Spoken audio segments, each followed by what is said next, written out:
Check it out. That is the Big Flyer Big Wheel. And I'm Mark Wortman with MakeGoodCoffee.com. The reason I showed you that is because you're looking at me through a Hero 3 camera that I bought to take that big wheel down Lombard Street in San Francisco in an annual big wheel race Easter weekend. And very dangerous conditions. So I'll have a bicycle helmet on, and this Hero 3 camera will be mounted to that helmet. So I thought, as long as I've got a Hero 3 camera, there's the helmet by the way, as long as I've got a Hero 3 camera, why not put up a video and introduce you guys to my coffee bar. I've never really had a good camera before, and I've got one now, so check it out. I'm going to walk you through all the stuff I've got here. It's actually really funny to me because I had friends stay over at my place in Portland before I moved, and my friend's wife woke up before I did, and so when I got up I found her in the kitchen staring at what you're looking at here, trying to figure out how to make a cup of coffee with any of this. She actually thought she would need to roast the beans herself, so funny for me because I have a drip brewer, but I keep it for emergencies. So let's walk through what I got here. Over in the corner, that's about 5 pounds of Guittard chocolate that they sent me to eat and review. Stuff's awesome. Got a Krups burr grinder. I think that was number 3 on Make Good Coffee's coffee grinder report card.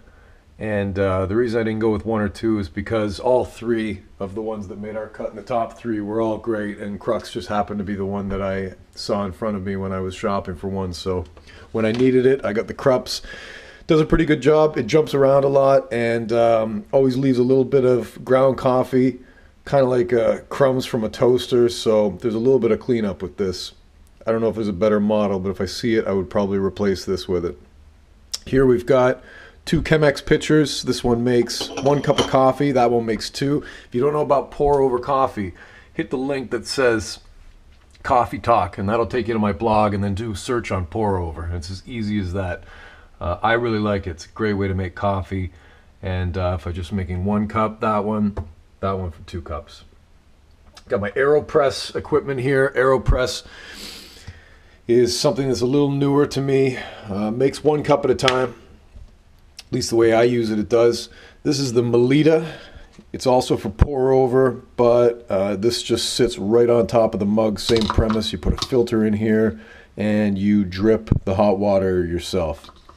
And then my favorite of all, the French press. Love the French press. I use that more than anything else. Just makes a great cup of coffee as far as I'm concerned for a lot less effort, certainly than the AeroPress, and even a little more so than the Chemex filters. Then every now and then I get adventurous and roast my own coffee. I've got 2 coffees from Mr. Green Beans in Portland, Colombia. I got Papua New Guinea. There's probably a better way to store it than I am here, but green coffee doesn't go stale. Coffee only goes stale when you roast it, and so I'm able to keep these beans a lot longer and really only roast them as I need to.